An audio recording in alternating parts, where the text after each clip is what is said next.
Bulan Ramadan dah sampai ni koma. Raya pun dah dekat dah kan. Jadi apa benda yang penting kamu kena beli? Tentulah kuih raya koma. Pasal apa kalau tamu datang rumah takkan nak bagi makan Maggi pula. Tapi beli kuih raya mesti kena apa? Jimat koma. Aku bawa kamu pergi satu tempat ni kat Teluk Intan.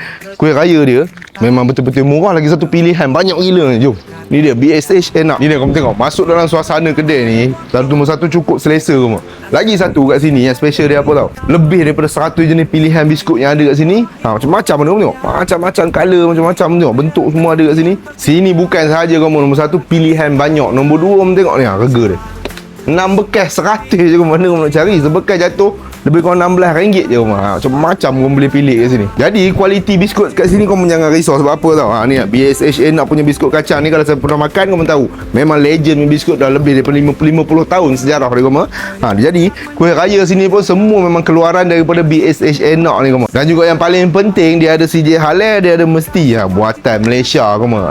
Nak Teluk Intan. Lagi satu biskut kacang ni kau makan nampak di macam-macam tempat kedai kunci kamu nampak. Lah satu apa? Original kamu tengok kat sini ada stiker hijau, dia ada tulis BSH enak. Inilah original dia. Ini pula kalau kamu nak hadiah daripada saudara mara dengan kawan apa semua, dia ada biskut box ni, gift box. Kamu nampak dalam dia ada biskut nenas dengan biskut coklat chip tu. Yang paling best kali kamu tengok, box dia memang lawa gila weh, dengan smooth je finishing dia. Okey, dalam dia juga ada sampai duit raya dengan postcard sekali. Lawa weh. Berapa duit ni? 12 bekas.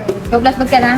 Bekas ni 200 200 lah. Tapi kalau kira beli 200, 200, kita akan ada bagi promosi. Oh, apa? Apa dia?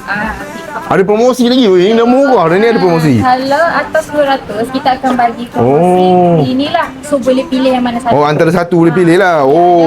Jadi kopiah, chicken floss dengan biskut kita. Tengok koma. Ini dah murah dah ni. Dapat lagi ni antara satu, pilih mana satu.